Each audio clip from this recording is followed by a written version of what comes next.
자, 그러면 주요 내용을 각 단원, 각 내용별로 조금 더 한번 더 훑어보도록 하죠. 뭐냐면은 윈도우 10 경우에는 뭐 시작 메뉴 물론 합니다. 이제 다 우리가 파일 탐색기, 단축키, 날짜, 시간 설정.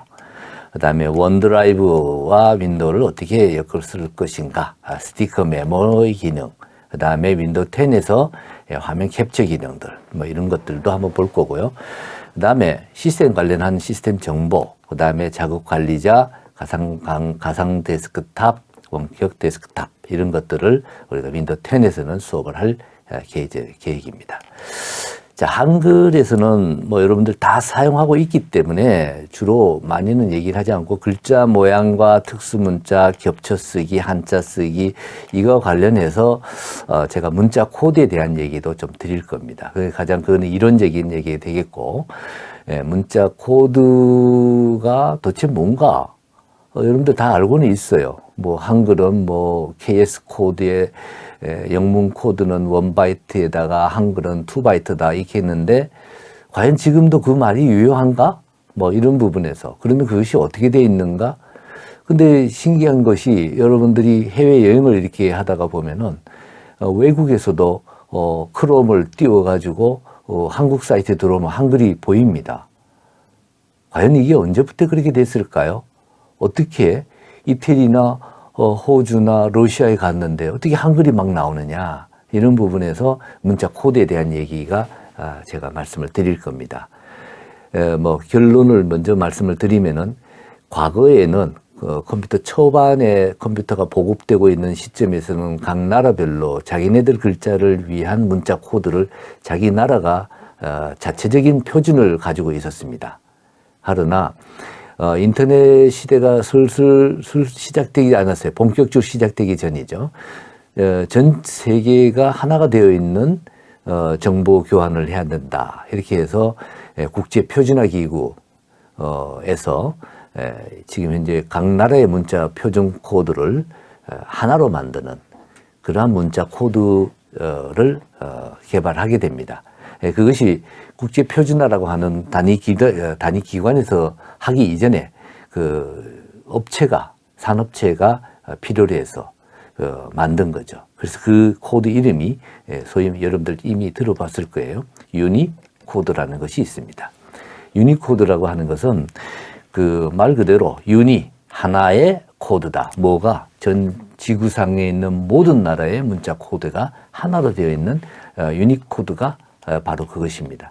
그래서 윈도우 10 같은 경우에 이미 유니코드 기반으로 시스템이 개발이 되어 있습니다. 그래서 윈도우 인터넷 익스플로러라든가 크롬과 같이 웹브라우저 같은 것들은 이 모두가 지금 현재 개발되어 있는 것은 유니코드를 기반으로 해서 만들어져 있습니다. 유니코드는 컨소시엄 형태로서 만들어진 그 코드 체계인데 뭐 여러분들이 잘 아는 IBM이나 마이크로소프트나 제록스나 뭐 이런 소위 애플 뭐 이런 소위 미국 중심이죠. 아무래도 시작은 미국 중심에서 글로벌한 기업 중심으로 문자 코드에 대한 하나로 만드는 것이 필요하다라고 해서 자기네들끼리 모여가지고 코드 체계를 만드는 거예요. 그것이 이제 유니코드인데 이렇게 되면 이건 사적인 체계, 코드 체계 아닙니까? 그래서 국제 표준화 기구 여러분들이 알고 있는 ISO에서 이 코드를 정보를 받아서 코드를 하나를 새로 만들게 됩니다. 그 코드의 이름은 이렇게 불러줍니다. UCS라 그래요. UCS 문자 코드라고 그럽니다. 그래서 이 UCS 코드 체계가 실제 윈도우 10 여러분들이 쓰고 있는 크롬, 사파리 이런 데 다 기반의 문자 코드가 UCS로 되어 있다는 거죠. 그래서 이 문자 코드에 대한 얘기가 이제 보면은 상당히 재미나는 부분들이 많습니다.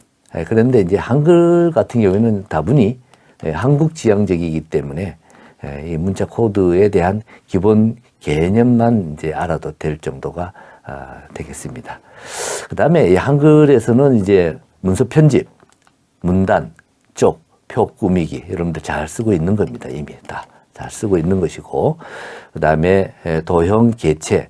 여기에서 이제 개체 부분이 들어가게 되면은 여러분들 아마 그런 경험을 해봤을 겁니다. 한글 문서 만드는데 표도 넣고, 그 다음에 그림도 넣고, 동영상도 넣고, 뭐 다양한 걸 넣는데 이 위치나 이게 제대로 위치에 가지 않아요. 근데 여기에 대해서는 여러분들이 그 도형이나 표와 같은 이 개체들의 속성 이런 것들에 대한 이해가 조금 더 필요하다.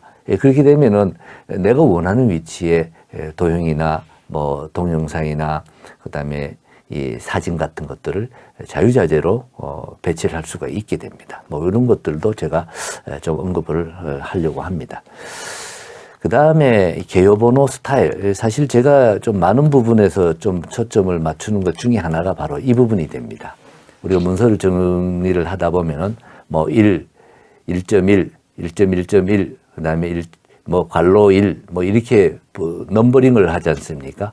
이것들을, 일일이 타이핑을 하다 보면은 뭐 건너뛰기도 하고 또, 빠뜨리기도 하고 중복되기도 하고 뭐 이런 일이 벌어지는데 이런 것들은 모든 문서 편집기, 문서 워드 프로세서, 한글 2020도 마찬가지입니다만 MS 워드도 마찬가지입니다. 모든 이런 그 문서 작성 그 전용 프로그램들은 기능을 다 가지고 있는데 만약에 그걸 사용하지 않았다면은 여러분들의 잘못입니다. 여러분들이 이런 기능들을 처음부터 사용을 해 왔었어야 되는 거죠. 근데 이런 부분을 우리가 한번 리뷰를 하면서 한번 사용을 해 보도록 하겠습니다. 그리고 조판 기능은 이건 뭐 여러분들이 많이 사용하고 있지만 재미나는 것 중에 하나가 이게 다단 편집이라든가 뭐 구역 정해서 나누어서 문서를 편집하는 거 이런 것들도 우리가 좀 익히게 될 것 같습니다. 그 다음에 문서를 뭐 5페이지, 10페이지 같은 문제가 없는데 굉장히 많은 문서의 양이라면은 목차 만들기가 쉽지 않습니다. 그리고 또 중간에 목차를 다 만들어 놨는데 내용을 갖다가 더 추가하거나 이랬을 때 목차 번호가 바뀔 거 아니에요. 그때마다 다시 편집을 할 수는 없잖아요. 근데 간단하게 제목 차례 만드는 기능을 쓰면은 바뀐 페이지 번호가 다 새롭게 다 반영이 될 수 있는 거. 이런 것들도 한글에서 가능합니다. 그리고 메일 머지 기능이라는 것도 있습니다. 메일 머지라는 것은 여러분들 초대장을 갖다가 뭐 친구 2사람한테 보낸다. 그냥 편집하십시오. 그러나 이 초대장을 500명 이름이 서로 다른 사람, 그 다음에 뭐 이렇게 주소가 다른 사람 이렇게 여러 개의 반복되는 형태의 문서를 갖다가 똑같게 이름만 일부만 바뀌게끔 이렇게 해서 초대장을 보낸다, 문서를 작성한다 할 때는 바로 메일 머지 기능을 사용하면 굉장히 편리합니다. 이런 부분에 기능들이 있는데 사용하지 않는다. 반대로 여러분들이 뭐 업무를 하는데 이런 기능들을 뚝딱뚝딱 쉽게 그냥 사용하고 있다. 그러면 옆에 사람이 뭐라 그러겠어요? 얘 컴퓨터 잘 쓰네? 이 소리 들을 겁니다. 자, 이런 부분에 얘기가 되겠고,